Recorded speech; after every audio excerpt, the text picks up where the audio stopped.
Le centre de l'innovation technologique Timbuktu vient de montrer à suffisance qu'il est à mesure d'atteindre les objectifs qui lui sont assignés. Cet événement nous donne une occasion de plus de rappeler l'importance de la recherche scientifique et de l'innovation pour les secteurs de développement auxquels le département de l'enseignement supérieur de la recherche scientifique ne saurait être en marche.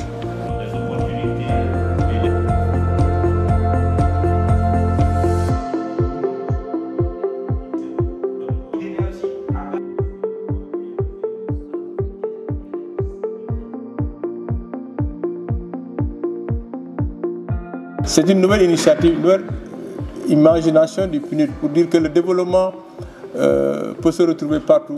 C'est de l'innovation. Il faut repenser le développement parce que ce que nous faisons dans les approches de développement, nous le faisons depuis presque une centaine d'années. Certaines solutions sont marchées, d'autres n'ont pas marché.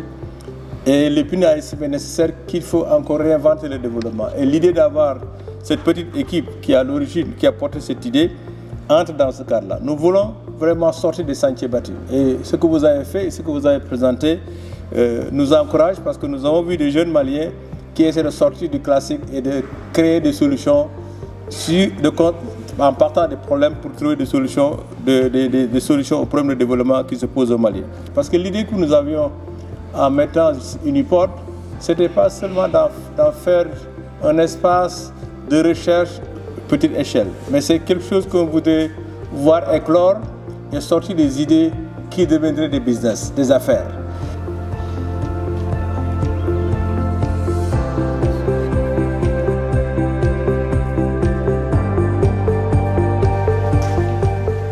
Il y avait un certain nombre de critères.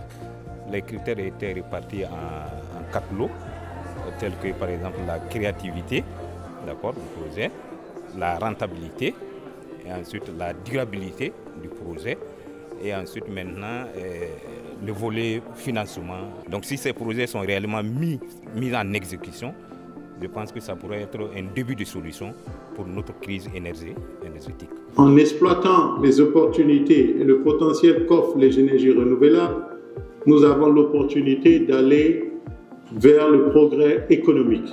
Ces projets illustrent notre volonté d'accompagner le gouvernement du Mali pour assurer un accès continu et fiable à l'énergie et de préserver les ressources pour les générations futures.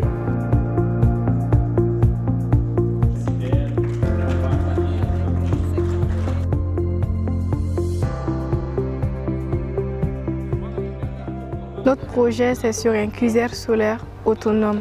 Déjà, il existait des cuiseurs solaires, mais ce n'était pas autonome. Nous, on a décidé d'autonomiser ces cuiseurs-là afin qu'en cas de fluctuation, que le cuiseur puisse continuer la cuisson.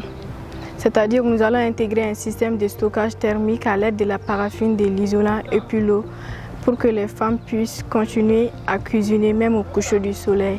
Le centre Uniport nous servira d'accompagnement surtout aux étudiants parce que c'est un centre contenant plusieurs matériaux afin de réaliser des prototypes en termes d'innovation. Alors le centre est là pour accompagner toute personne ayant des idées d'innovation, de créativité afin de remédier au changement climatique.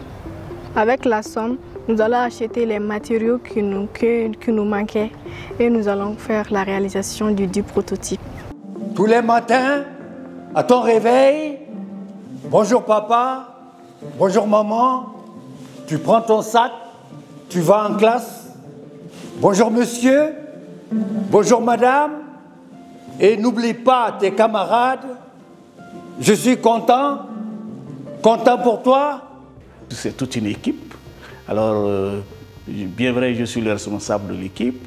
Alors, nous avons aussi d'autres collègues qui ont travaillé d'arrache-pied pour que ce jour soit. Le projet portait sur la production de biogaz à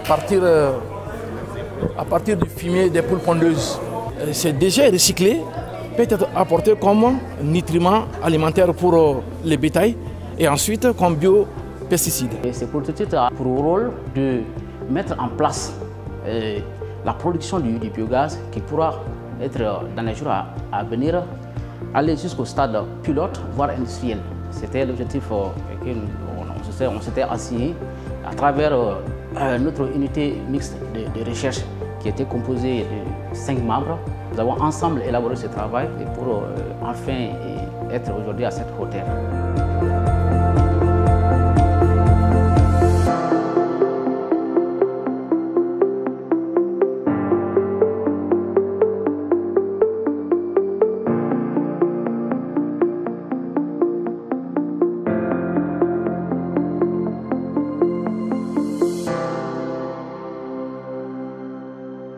De Tombouctou au lac Debo, d'Iré, Tonka et Nyefenke, des marécages, des plaines sauvages, des brougoutières et des rizières, des champs de mil et de sorgho. Petit bozo, enfant de l'eau, de bons matins filés à main, se laisse aller au gré du vent, dans sa pirogue, embarcation.